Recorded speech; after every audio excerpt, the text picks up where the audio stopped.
Tere! Täna räägime ülemaailmsest tervisepäevast. See on tähtis päev, mida tähistatakse igal aastal 7. aprillil. Tervisepäeva korraldab WHO, Maailma Terviseorganisatsioon. See päev loodi selleks, et inimesed mõtleksid rohkem oma tervisele. Tervis ei ole ainult see, et me ei ole haiged.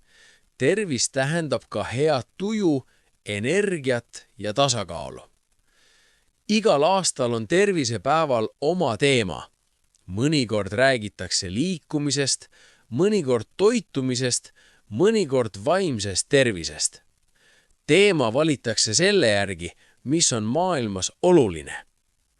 Tervis sõltub paljudest asjadest, liikumisest, unest, toidust, puhkusest ja ka sellest, kuidas me end tunneme.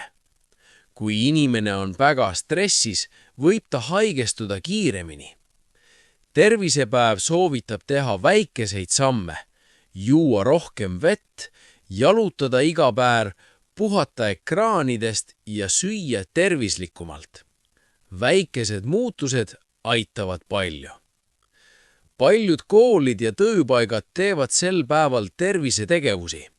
Mõnes kohas tehakse tervisekõnd, mõnes kohas räägitakse vaimsest tervisest või õpetatakse tervislikku toitu valmistama.